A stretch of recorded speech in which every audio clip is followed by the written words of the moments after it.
Hello. Thank you all for coming. My name is Kathleen Archuleta. I have the pleasure to serve as Director of External Relations here at the Atlas Institute. Throughout the year, Atlas hosts distinguished visitors from academia, industry, and other disciplines as part of an exploration. I think I'm supposed to stand over here, actually, and I could see. As part of an exploration of the ways which technologies are shaping society. These presentations are an important resource for CU students, faculty, and the Atlas and broader communities. In this venue, we can discuss opportunities, discoveries, and innovative applications of technology today. We are grateful for the generosity of Edith Harrell Caperton and Anat Harrell in supporting the Atlas Speaker Series. I trust that many of you have received a calendar of the Fall Speaker Series lineup, either via this brochure, and there are copies available here after today's lecture, or through our email list. If you're not on the email list, I encourage you to sign up. I promise we won't abuse it by sending you things overly much, but it really is a great way to keep up on the Speaker Series and some other very cool things that we do here, including events in our state-of-the-art Black Box Theater downstairs. And if you missed a talk already this season of the Speaker Series, or I think last season as well, you'll be happy to know that these are available online through the Atlas website, generally very close in time to when we host the live talk here. This afternoon, we are pleased to welcome Greg Lastowka. Greg is a professor of law at Rutgers School of Law and co-director of the Rutgers Institute for Information Policy and Law. His research focuses primarily on the intersection of intellectual property and new technologies. He is the author of Virtual Justice, which explores the legal issues raised by virtual worlds, video games, and other forms of social software. And I know many of you here today are reading this book for one of our Atlas classes.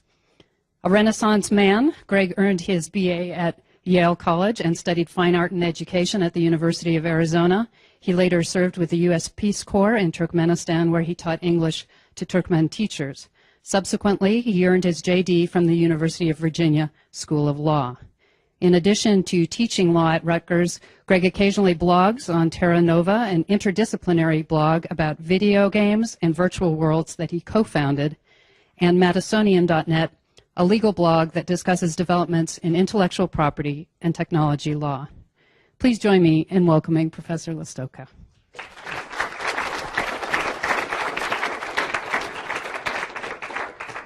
Well, thank you, Kathleen. Thank you all for coming, and thank you to Atlas for inviting me here today. This is really exciting, and I've just been shown around Atlas. This is an amazing place, and I'm really incredibly jealous of you all for having this resource here available to you. It's really great. So I'm going to be doing a Prezi presentation today, and Prezi, as I've explained, is kind of like PowerPoint with vertigo. So you may want to close your eyes at certain times if you get a little seasick from this, but let's just see how it goes. Okay, so the presentation is mostly about my book, Virtual Justice, and the book is available as a free PDF download license under a Creative Commons license. So if you're at all interested in this and you haven't read the book, all you need to do is Google my name and Virtual Justice, and you'll find my homepage where you can download a free PDF and read it on an e-reader if that's something you're interested in doing.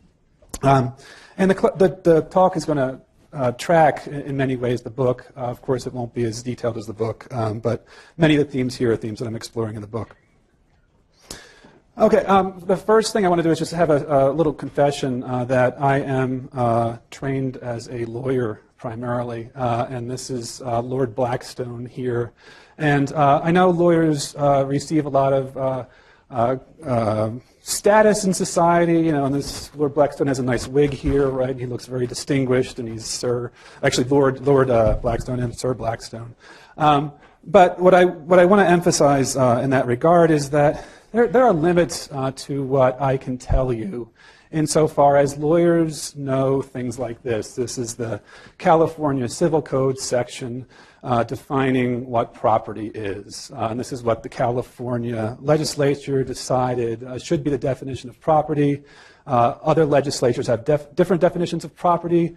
Federal laws have multiple definitions of property. Other jurisdictions, other countries have different definitions of property, and lawyers' work is in part to know what these rules are that particular bodies, political bodies have enacted, and also to predict what judges will say when they encounter particular facts and have to apply the law to the facts. So, what is that epistemologically? It's not science in the normal sense. It's not really even anthropological science, right? There's a kind of limit to what a lawyer can tell you about things. And to a certain extent, when I'm talking about virtual worlds and talking about their social impact and talking about the technologies, I'm straying a little bit outside of my field of licensed expertise. So that's a caveat I just want to put out there. But we'll see what I can do.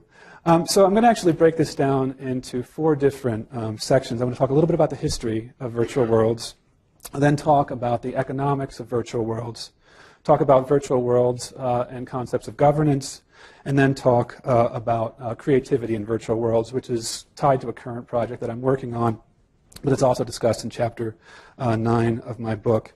And the unifying theme for the book is the castle. And I talk about the castle because the castle, to my mind, is a kind of ancient technology that spurred new reforms in the law and created kind of new places where people could create new forms of culture. And I see online virtual worlds as, in many ways, kind of being part of a very old story about the way that new technologies are introduced, form new forms of power, and eventually are kind of given evidence in the law, eventually impact the law. So let me just start. I'm going to try to be quick. I want to try to keep the talk under an hour so they can have some questions, and I'll do my very best to do that. So this is a pretty interesting place to start, right? Way back when, in the sense that virtual worlds are essentially representational forms, right? What we're talking about here, in my definition, are persistent avatar-based social simulations. So we're talking about online spaces like World of Warcraft or Second Life, or even like a very casual game like Farmville, where people are interacting online using digital technologies to present themselves and to navigate in a simulated space. And what's interesting, just to talk about Lastowka and these ancient cave paintings, one thing you might not have known about these is that they were actually used for ritualistic purposes, apparently. This is at least one theory, in that you can see marks from spears on the walls where apparently these were used as kind of hunting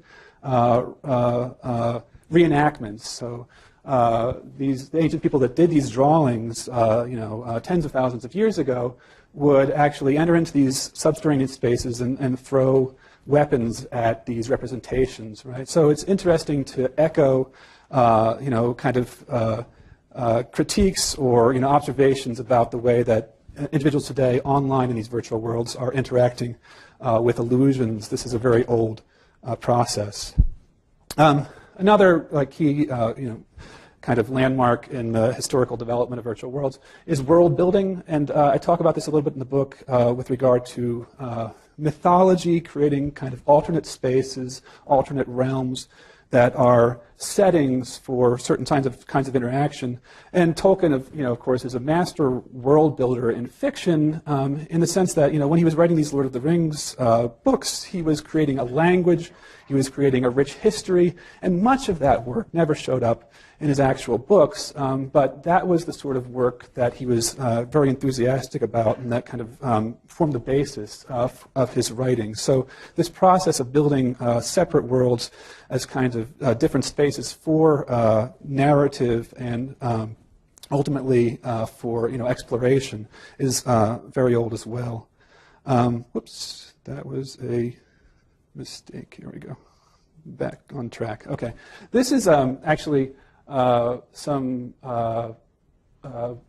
folks at MIT playing on the first video game. Well, not well, it's, the definition of a first video game is contested, but this is Space War, which is sometimes said to be the first video game, an interactive simulation that is conducted through a technological digital medium. This was a way in which you could construct a world through which you can interact. You can see them like kind of intensely focused on that because they are controlling a kind of primitive avatar of a spaceship in combat with another spaceship on that screen. So the roots of online simulation go pretty far back as well. Of course, Space War, in the past slide, was played on very expensive computer equipment at MIT. It was kind of a hacker project to put together a kind of after-hours simulation game. It wasn't really a core research project. But an enthusiast of it, Nolan Bushnell, actually created the first arcade video game commercializing this kind of hacker project and trying to offer the public a way to participate in interactive simulation. Avatars and Dungeons and Dragons is tied to Tolkien. It's also tied to wargaming. But the interesting thing about fantasy games, role-playing games, I think, is that these were forms of entertainment that allowed you to kind of be an alternate person within an alternate reality that was constructed by rules. And many people found this incredibly engaging and stimulating. And based upon those experiences, attempted to transfer these rule systems, these elaborate alternative worlds, into computer code. And the top picture is the Atari 2600 VCS version of Adventure, which is the first text-based kind of piece of interactive fiction. Perhaps not the first, but certainly the most famous. The picture below is the first a map of the first multi-user dungeon, Mud, which just shows that was actually a text-based game. This is a visual representation of the world that Mud created, and the Mud game allowed many players to interact simultaneously in a elaborate constructed environment that was all contained on these computer systems, and essentially worked to kind of set a rule system for their interactions where people could acquire things, could advance, could combat with each other, et cetera. So this was back in the 1970s, right? So some of this stuff goes back pretty far. Oh, I did that again. Hold on. Sorry. This is a contemporary virtual world. This is Free Realms, marketed at the tween set. Features a virtual economy where you can buy things, and it just shows you the difference in graphics today. Obviously, there's even more sophisticated games. One thing that just worth touching on is the stereotypes of who is involved in virtual worlds today. And this is actually an advertisement from the folks who are selling Dungeons and Dragons today, Wizards of the Coast, saying that essentially. It says, if you're going to sit in your basement pretending to be an elf, you should at least have some friends over to help. And the idea is there's a stereotype of the gamer as someone living in their parents' basement who doesn't get out enough, doesn't get enough exercise, and is deeply engrossed in this game and is incredibly antisocial. And it's interesting, I think, that Dungeons and Dragons is actually using the stereotype in order to market its own projects. So there's a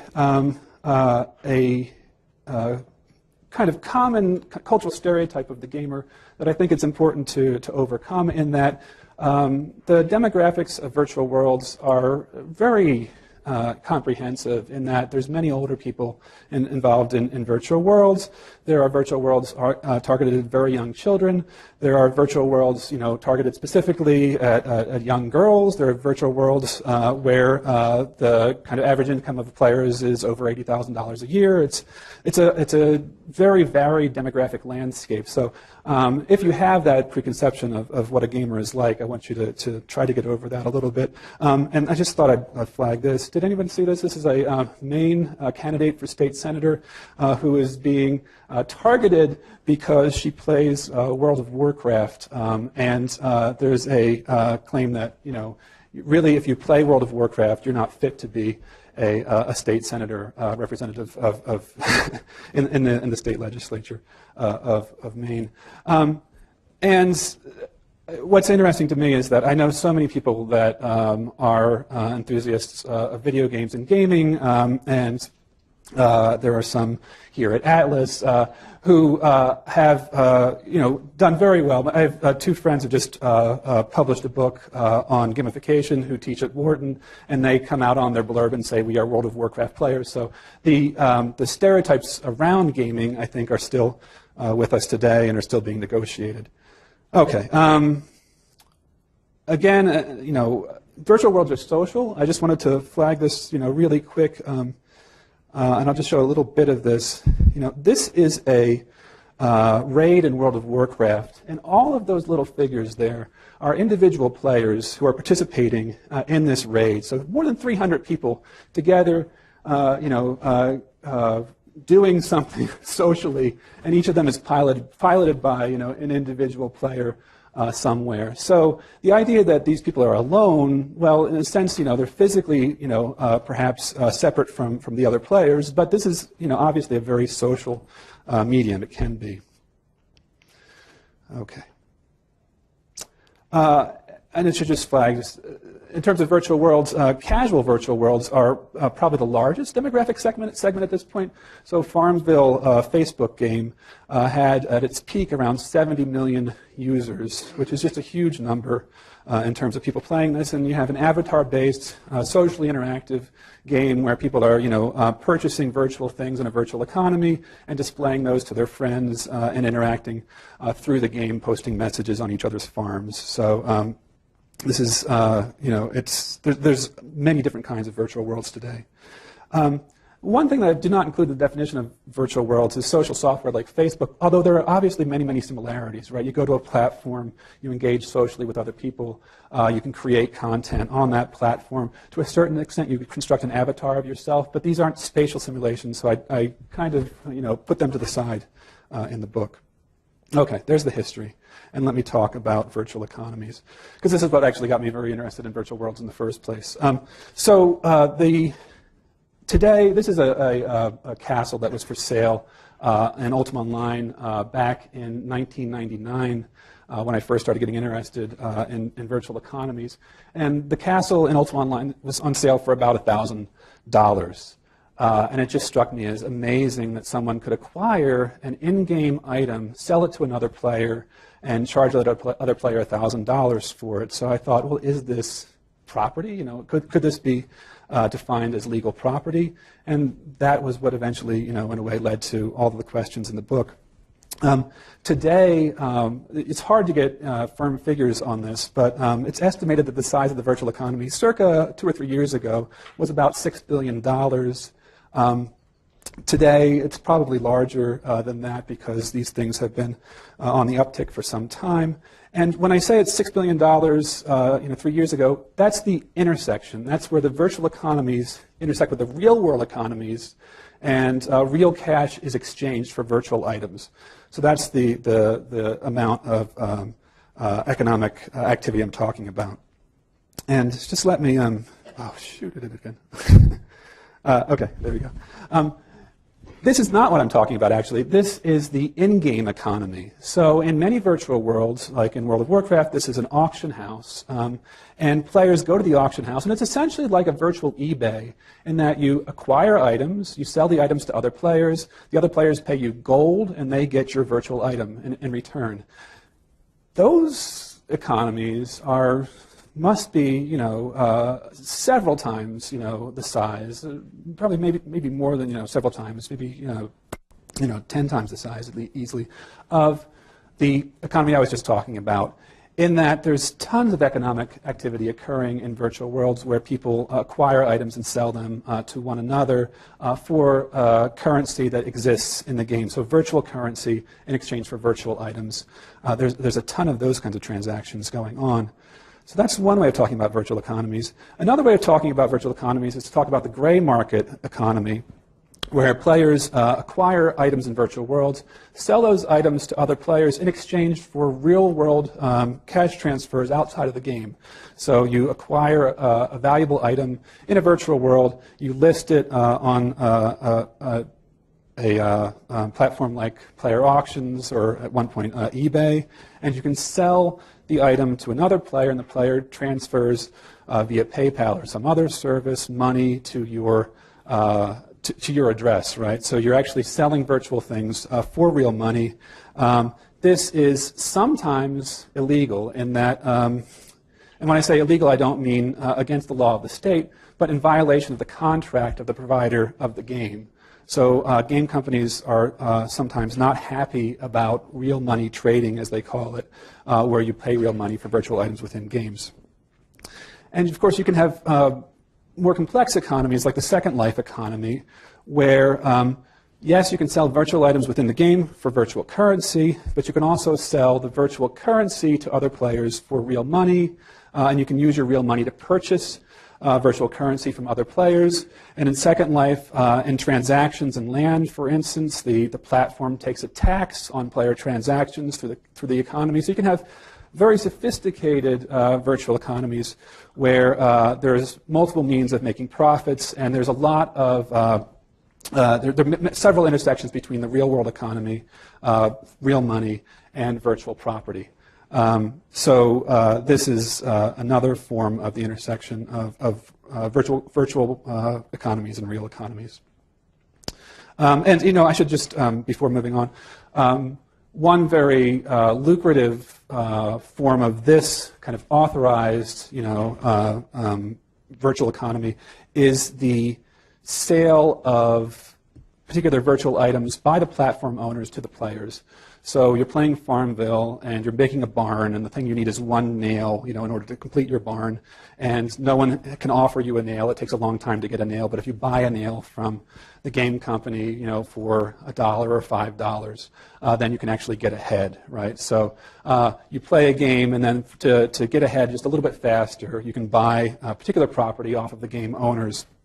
So those are authorized sales, but they're sales from the game owners to the players and not coming the other way. So many ways of making money off of these kind of virtual economies and virtual property. And the question, that I first wanted to address was, do these virtual assets that are being sold and traded online, do they meet the legal definition of property? Could they be considered property by the legal system?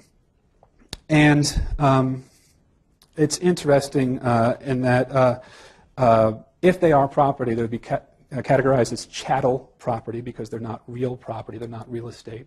And chattel property actually, just to show you the kind of backward-looking nature of the law, is a word that's derived from cattle, right? Because livestock were originally the key form of property, other than land that was of value.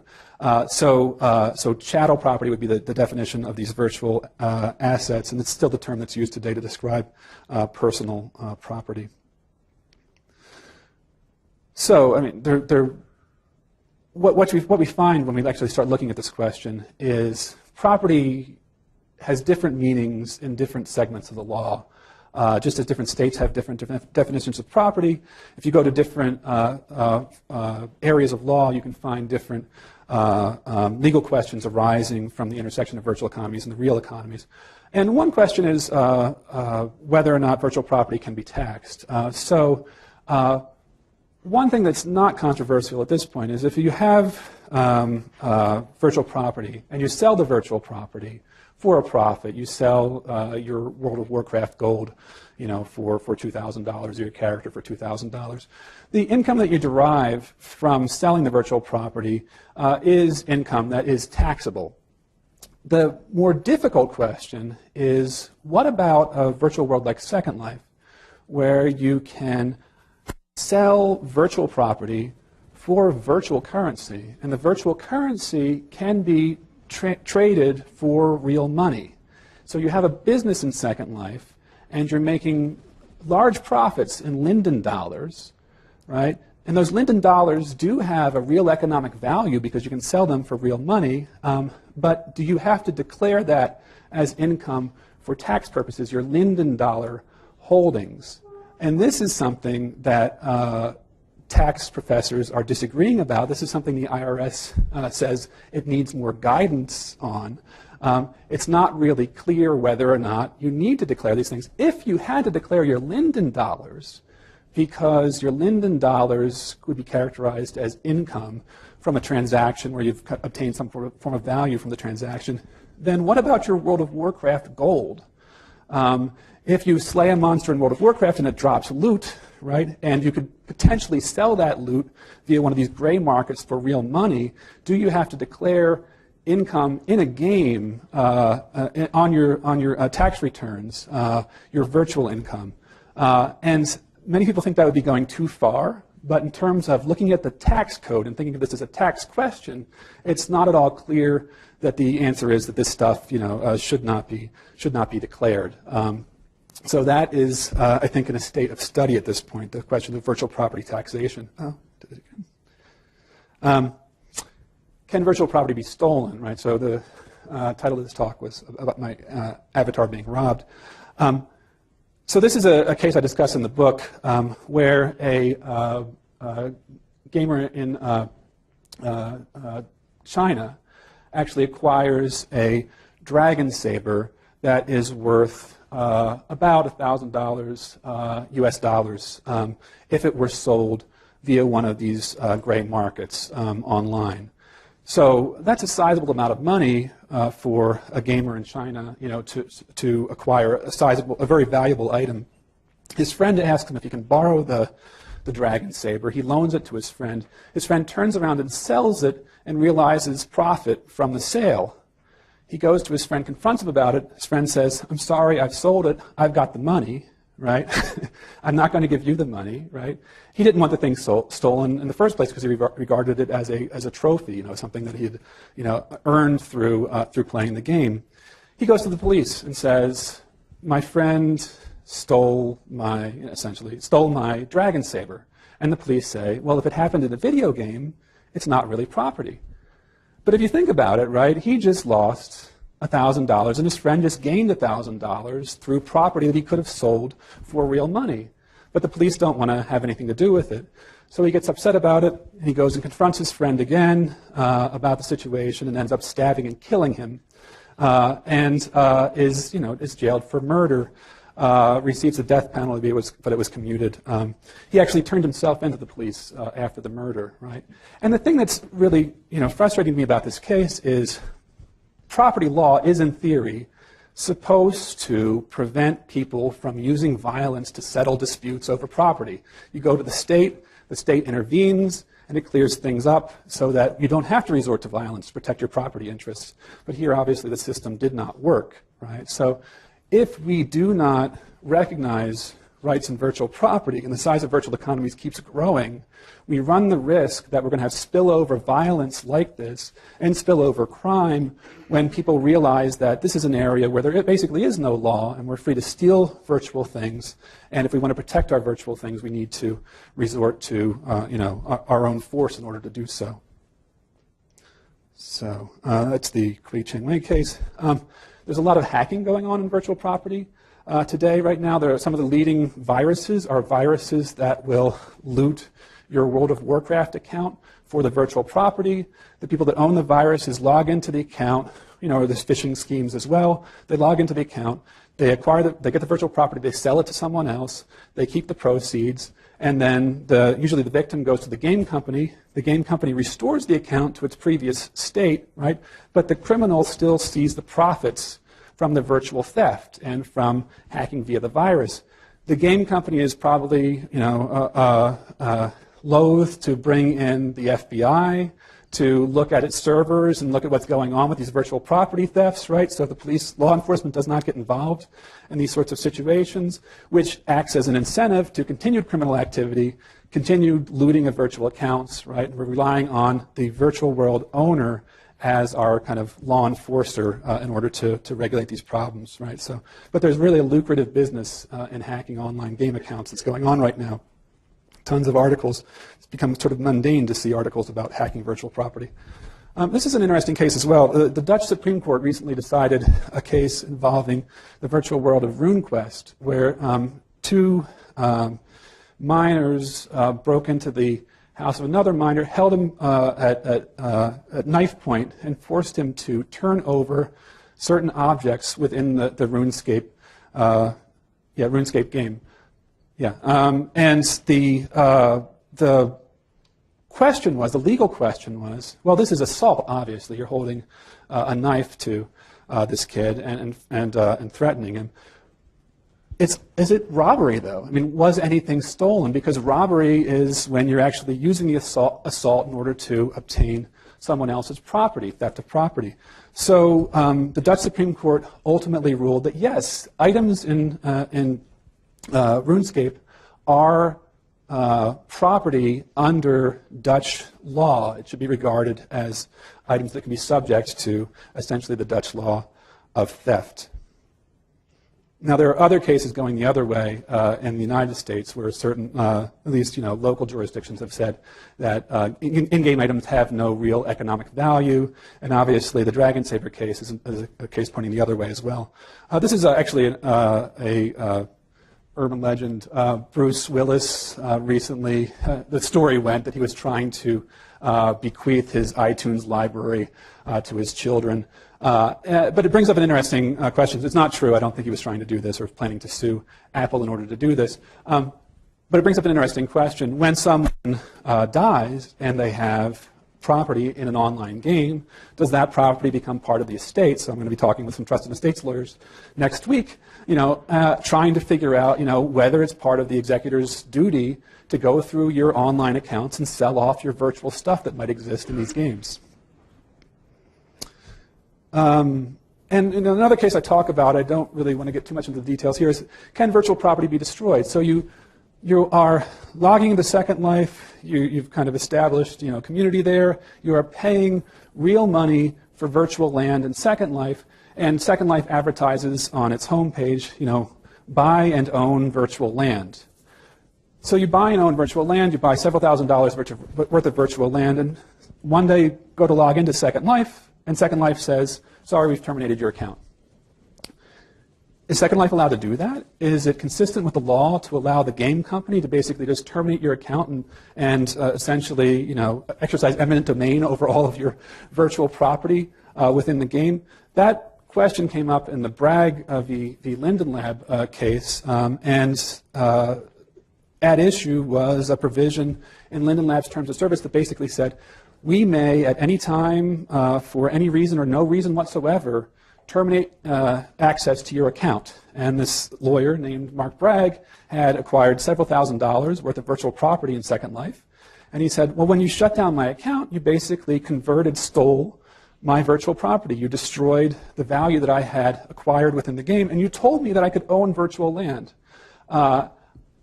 It looked as if the court was actually willing to recognize a virtual property interest, but the case after that ruling quickly settled.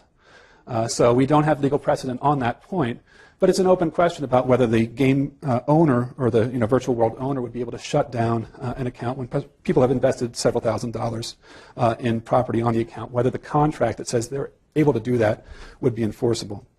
And I'll come back to contracts in a second with the question of government. One thing that's interesting about virtual worlds is that, in the fiction of virtual worlds, hackers are usually the heroes. I think of like Neil Stephenson's Snow Crash or The Matrix, right? That there's an oppressive kind of virtual government, and the rebellion, are these elite hackers who can overthrow the tyranny that the populace is experiencing in the virtual world.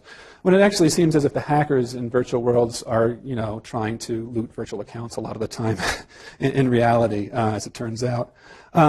But this question about whether there's something about virtual environments that leads to a kind of imbalance in governance is a very interesting question. That's actually part of the history of virtual worlds. There was a MUD called Lambda Mu back in the day, I'm talking about maybe the mid-90s, where at one point, this was organized by Pavel Curtis, who teaches at Stanford, I believe, as in computer science there, just ran this mud in his spare time. And an interesting situation came up when Curtis decided that he and the other wizards that controlled the virtual environment were going to let the players take care of governance. They didn't want to be the government anymore. They didn't want to set the rules of the world. They just said, we'll let you set the rules of the world. There was an experiment where players essentially formed their own government system within this virtual world, text-based virtual world of Lambda Mu. But what Curtis discovered was that you couldn't do that, in the sense that given that he controlled the switch on the server, right, and controlled the code, that he was intimately connected with government, right, because he had the monopoly on violence in the virtual world, right? He had the ability to set the rules by setting the rules in the code, and so he could not disclaim any kind of authority in the world, because whenever any decision was made, he was the one who had to actually throw the switch. In a famous case that Julian DeBell writes about, a rape in cyberspace, the wizards of the environment who controlled the code were the ones that had to ban a particular user. So actually, Larry Lessig, who taught at Stanford and is now at Harvard, has this phrase, code is law. And in many ways, this is a reflection of what the lesson was in Lambda Mu. Actually, Lessig starts out his book, Code, talking about the Lambda Mu experience. And the notion is that if you control the code of a virtual world, if you control the software code that regulates interactions in the virtual world, that controls physical reality in the virtual world, you have a level of authority in that environment that is tantamount to legal authority. You are essentially, the state to a certain extent. What's interesting, of course, is that Lambda Mu was a fascinating experiment where the owner of a platform essentially said, we don't want to control you at all. We want you to control yourselves. We just want to get out of the headache. Because Curtis was doing this, on his free time as a hobby. He wasn't charging for access to Lambda Mu. Today, in any kind of platform that you sign on to, you have these lengthy terms of service and end-user license agreements or terms of use that you have to read before you can actually participate in the environment. And these are held out as contracts, binding contracts that govern your interactions with the service, with the platform provider. So this is the World of Warcraft terms of use agreement. And nobody reads them, right? No one actually reads the terms of service on these sites. Less than 1% of people actually read terms of service. They just click through to go to the service, right? How does the law interpret that? The law essentially, and there's a case on this, the Turnitin case, just a recent case that kind of shows you how extreme this is. Students are creating papers for their schools. Their instructors force them to turn their papers into this anti-plagiarism software service. And part of the terms of service is that if you sign into the service, you need to grant the owners of the service, Turnitin, the ability to a license to use the copyright in your papers, right? So the students don't really want to grant Turnitin a license to the copyright in their papers, but they're being required to by the educational system, to do this. And additionally, they are minors, right? And minors usually can't have contracts enforced against them. They have, the ability to void contracts. That's the normal legal rule. However, in the Turnitin case, the court goes out of its way to enforce the terms of service, right? The Bragg case is actually a case where there was a possibility that the terms of use of the Second Life service were unconscionable. An arbitration clause was found to be voidable in the Bragg case, but in the vast majority of cases, courts will enforce terms of service, these contractual terms that you're required to assent to, even though people don't actually read them, and perhaps even if they did read them, they couldn't understand them. Which leads to Lord Blackstone described property as a despotic dominion. And in a way, I think, given the ability of the platform owners, the virtual world owners, to set rules in code, and then the ability to use contract law to set specific terms that users are required to agree to in order to enter into their space, and the court's willingness to enforce those contractual terms, it really creates a system where you can create, as a virtual world owner, essentially a private system of governance, right? That anyone enters into your gated community or virtual world, and you set the rules for interactions within that space. You know, it's very difficult, I think, to challenge the rules established by the virtual world owners. However,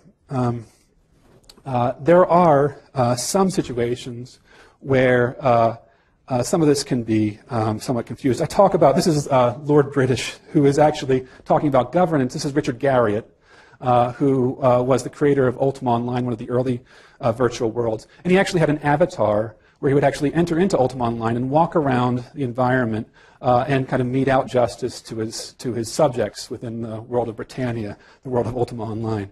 And he went into Ultima Online one day and he saw someone stealing from someone else. You know, a thief robbing a villager in a town. And he told the thief, you know, no, I'm Lord British, you're not allowed to do that, give that money back. So the thief gave the money back, and Lord British made him promise he would never do it again. So just a few minutes later, the same thief comes back and robs the villager again and starts running away, and Lord British says, don't do that, I'm going to ban your access to Ultima Online. You're no longer going to have access to the service. And the thief confronts Lord British and says, wait a second, you set the code of this environment. You made it possible for there to be thieves who steal things from other players. How can you possibly tell me that I'm not allowed to steal when you actually control the software, right? You allowed me to steal. If you don't want me to steal, just set the software rule so I can steal. But obviously you want me to steal because that's the way you set the software rule. And Lord British was like, oh, okay, go away. You sufficiently confused me, right? So the ability of the owners of these platforms to control the worlds is limited to the extent that, you know, if you have 70 million people in your online environment, you don't have people monitoring those people at all moments to make sure that justice is being done, or, you know, the rules are being followed as you laid them out on your server, right? So there are limits to what virtual world platform owners can do, and there are limits to what they can do with code. There's certain things you can do with software technology, and there's certain things that you can't do. So even though I'm characterizing this as a kind of despotic dominion at law, on the ground it's a little bit different. Additionally, some of the virtual world owners have created ways where the community can actually interact with the virtual world owners. So the Council of Stellar Management is a community kind of organization, a player-elected organization in EVE Online, where players actually talk with the game developers and express their grievances. So they try to set up actually a governance structure within the game, so in order to get feedback from the players in a kind of organized fashion. So it's kind of like the formation of early government in some of these online games. Another interesting thing that happens is, so this is Dave Myers, who's a game studies researcher. He was playing the virtual world of City of Heroes, and he played a character named Twixt. And Twixt played the game by the rules. The software code allowed him to be very aggressive and do something where he could actually teleport an enemy character to a gun turret and basically destroy the character. The thing that was the problem with his strategy of playing was that it was very easy to do this repeatedly, and everybody hated it. All the players thought this was a terrible play strategy because it was no fun when he was doing this over and over again. But the game company said, well, it's a perfectly legitimate play strategy. And he was winning, according to the rules of the game. The players of the game did not like it and were sufficiently incensed that they refused basically to play with his character and blacklisted him on this server where he played and said no one should have anything to do with Twixt. You know, he's just a bad character and he's not playing by the rules of the game. It was their rules, right? It wasn't the game company's rules. And they essentially, put together a grassroots system where he was shunned on this game server. So even though, again, I'm characterizing this as a despotic dominion, there are limits to what the game companies can do. Even if they set rules, the players can use the technology to enforce their own rules that might be in contradiction to the game company's rules. And can also talk about Halage and Mahler's. This is a an EverQuest dog that was worth a whole lot of money. Someone figured out a bug in the game where you could actually duplicate these dogs, make a whole lot of these dogs, sell them for a whole lot of virtual currency, and sell the currency for a whole lot of money. So this is an example of, and he made a ton of real money off of duplicating these virtual dogs, and took a trip to Paris with his family, right? Until his account was banned when the owners of the platform found out about it. But the code had a bug in it that allowed the exploitation by the users. So even though code is law, if you make a mistake in the code and someone can exploit it, right, they can figure out a way to circumvent your desires as a platform owner. So code is law has many limitations that need to be considered. Okay, I think I might move past this kind of quickly because I talk, in a chapter in the book about games, and I'm very interested in games. The thing that I guess I'd want to stress is that we often socially view games as separate systems of rules, and that view that that games are kind of different social spheres governed by their own rules actually does have an impact on law. I talk in the book about Dale Hackbart's injury. He was played on the Denver Broncos, actually. And he suffered an injury in the game of football. And what was interesting to me, about looking at this case was that the district court opinion basically said, and he sued. He said, I was assaulted. After the play ended, someone hit me and broke my neck, in the game. So I suffered this injury in the game of football. The district court, looking at this case, said, there is no such thing as assault when you're playing football, because football is by its nature an incredibly violent game. So there are really no rules as soon as you step onto the football field. Anything can happen to you, and you have no cause to complain about it. That decision was subsequently reversed, but what the appellate court said in the case was that you can be assaulted in football, but you can only be assaulted in accordance with the game rules, right? And this was an assault that occurred outside of the game rules. So the rules of football essentially displaced the rules of law, of tort law in this case. There's a lot more to be said about games, but I just want to really quickly touch on creativity, my last bit here.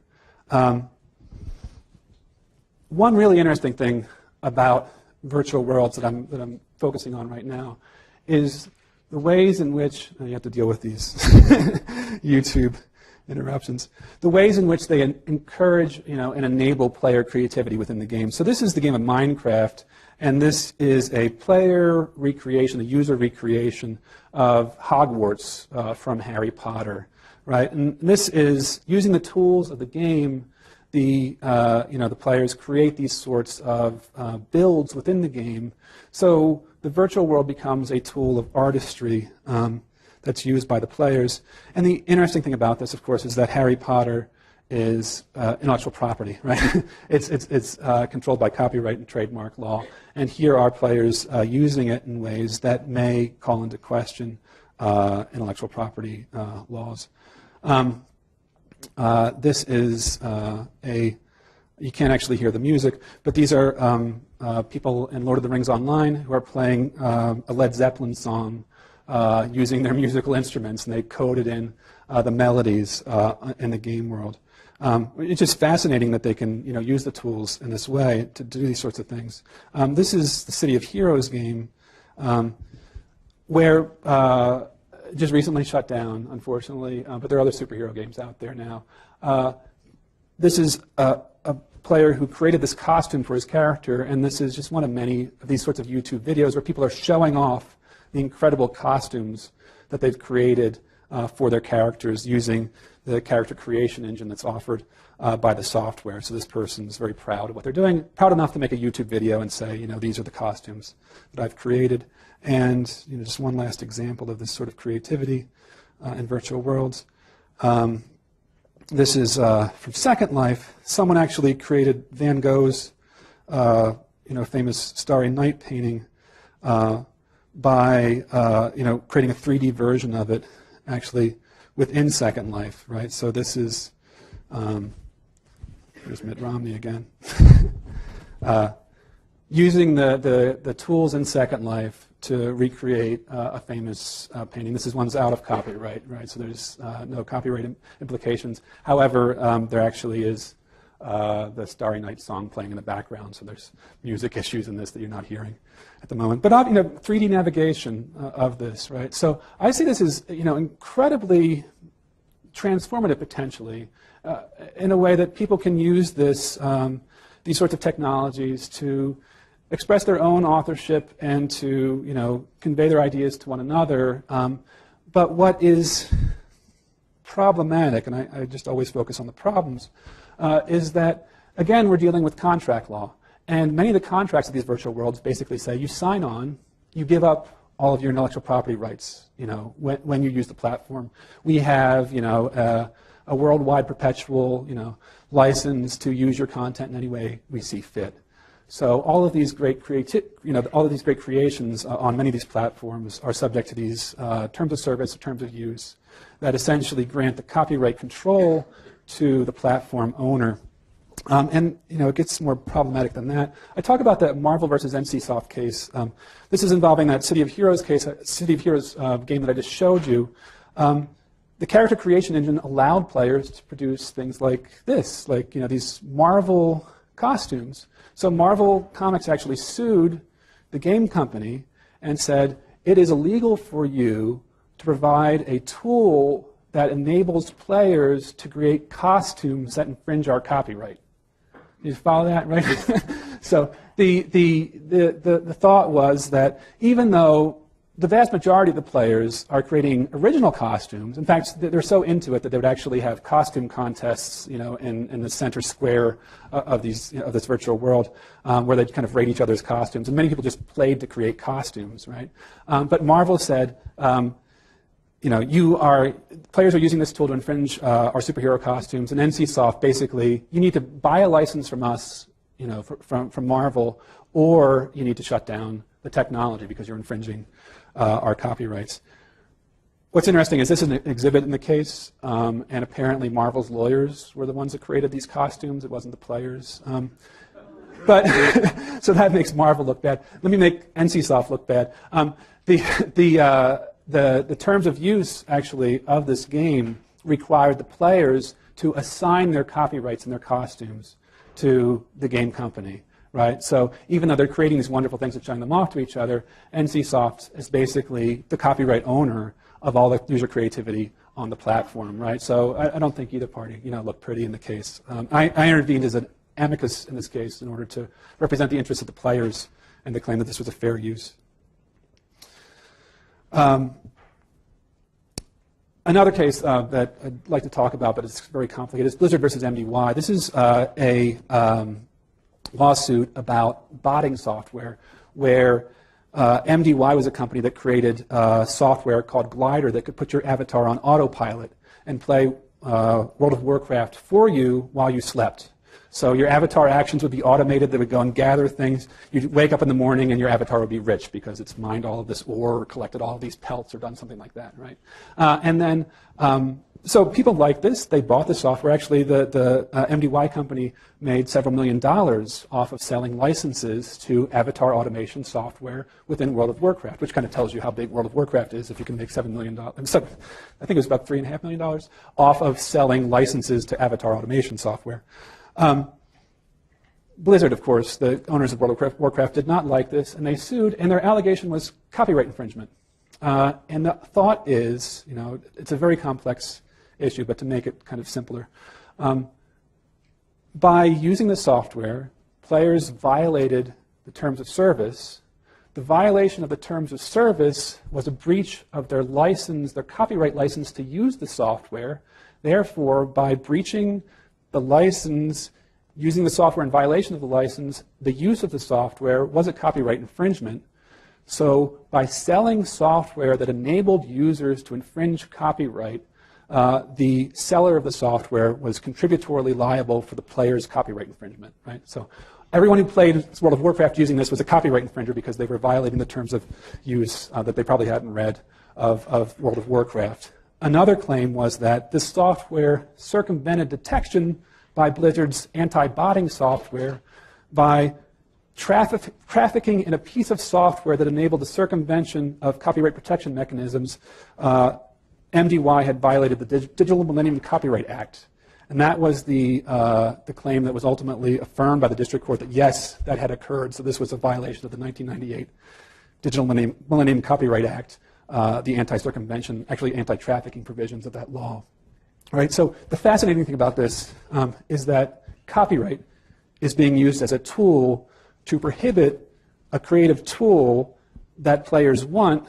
And I think, why did Blizzard want to do this? I think the concern was actually gold farming, to go back to virtual economies, in that if you have your avatar automated, right, day and night, you can actually get tons of virtual, property that way that can be sold for virtual money. So maybe a large portion of the profits from the glider software was licenses to people that were engaged in gold farming, potentially, right? This, using copyright to control gold farming to stop creative tools that people actually want just seems like, a misconception of what copyright law is all about, and it concerns me. Okay. Yeah, so the DMCA. And obviously all of this stuff about platforms and creativity and governance ties into, I focused on virtual worlds, but it's really easy to make the shift into other forms of social software in terms of the legal analysis. Okay. Yeah, so with copyright, the paper I'm working on right now is called Copy Serfs. The idea is that people are contributing the creativity, right? But they're basically like serfs around the medieval castle who are working for the benefit of the feudal overlords. Okay. And if you, it's kind of a grim note to end on, but there are organizations that are interested in civil liberties online. So the Electronic Frontier Foundation is one that I strongly support. There's a Center for Democracy and Technology and Public Knowledge, all interested in trying to kind of head off these problems before they occur and to fight the good fight. Okay, so I think I'm 3 minutes shy of an hour, so I might have time for some questions. Take some questions? Yes. So if a case went to this Supreme Court on whether virtual property was property, how do you think they'd rule? I think that I honestly think that in the U.S. court, just looking at the law, there's no reason why virtual property should not be recognized as property. I mean, it can be, it looks like property, it acts economically like property. Domain names have been ruled to be a form of property. Congress kind of endorsed the idea that domain names were property by creating in rem actions with regard to domain names. So I see no reason why this wouldn't be regarded as property. The more difficult question would be, with regard to that property, to what extent do player ownership rights, trump or limit the ability of platform owners to, dictate the disposition of that property, right? Because it seems to me like a situation where if there is going to be a virtual property right, the player right has to be interfaced in some way with the developer right, because the developers are the ones that are basically holding the kind of underlying code on which the property exists. So they have a say in this as well. And mediating that line between the player interest and the platform owner interest is going to be the difficult, line to draw. And I don't think we're even near to getting to that point yet. Yeah. Isn't it such that criminal misbehavior is sort of driving a lot of the precedents that overrule a lot of these sort of more, mundane, sort of lower level infractions? Yeah, I think criminal law is definitely the place where you're going to see more action in this regard, because the contractual rules could have a significant impact on the ability to bring civil actions, right? But the contractual rules won't influence the criminal law, I think, at all. So if the state becomes interested in pursuing criminal indictments against virtual criminals, I don't see why the analysis wouldn't follow what happened with the Dutch court.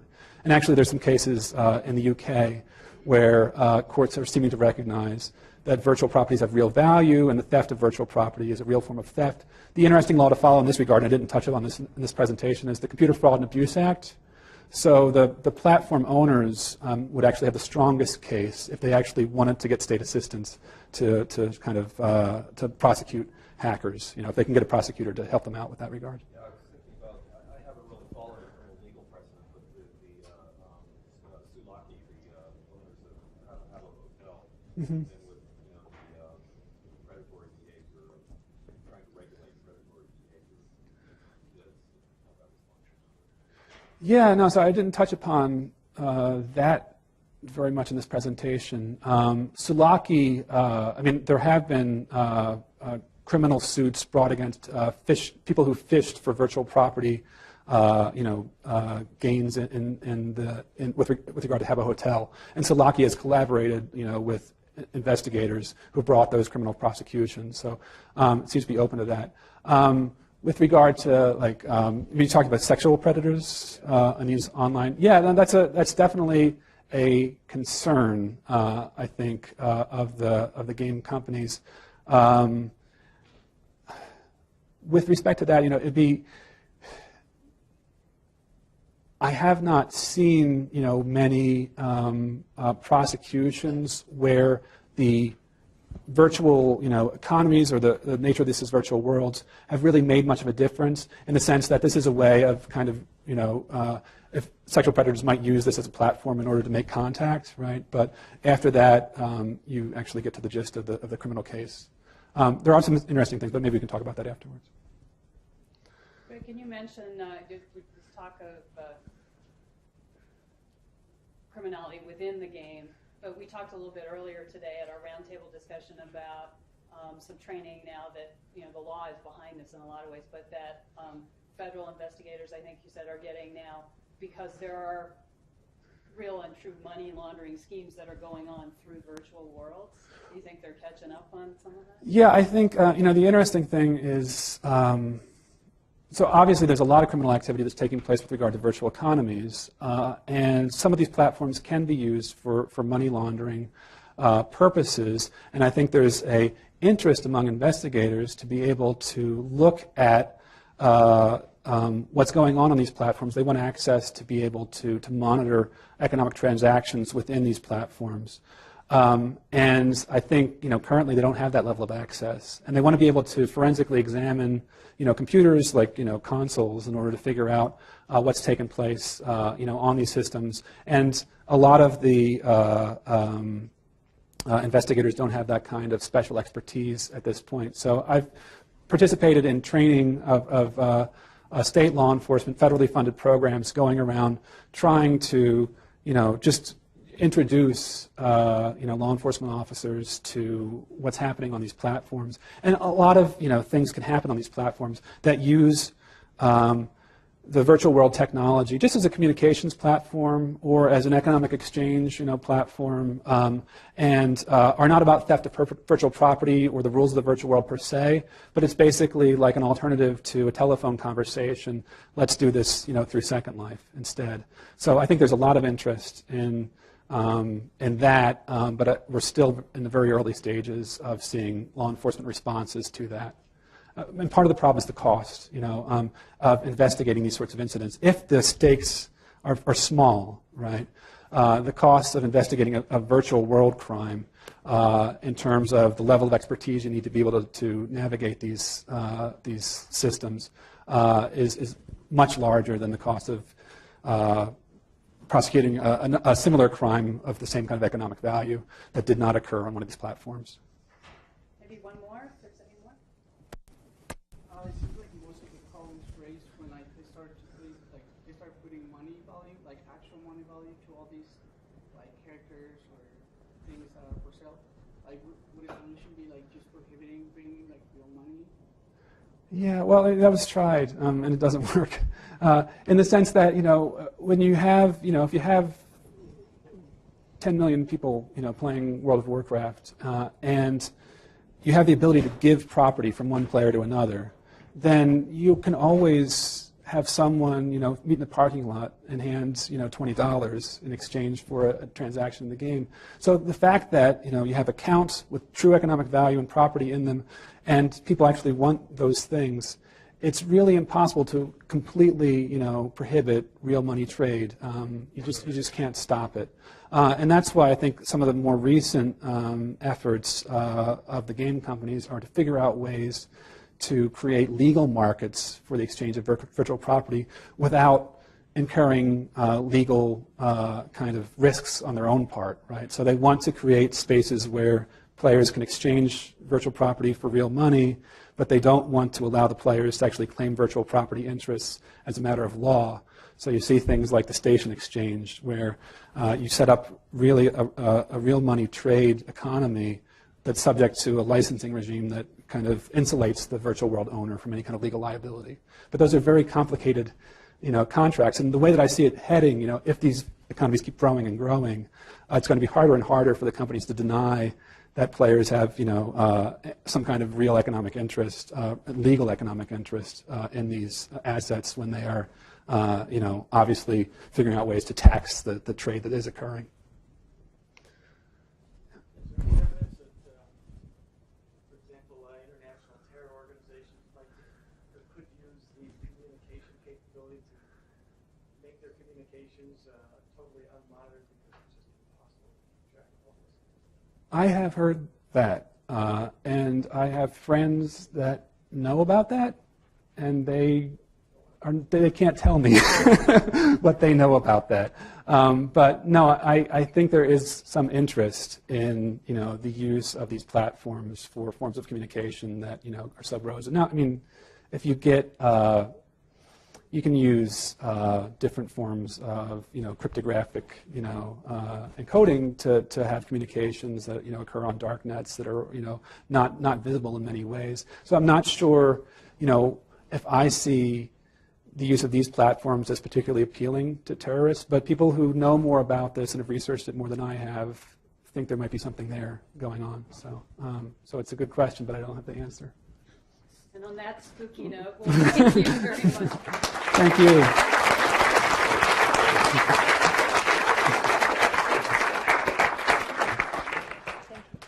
Thank you. Can I unplug your? Yes, yeah, I think that's a great idea.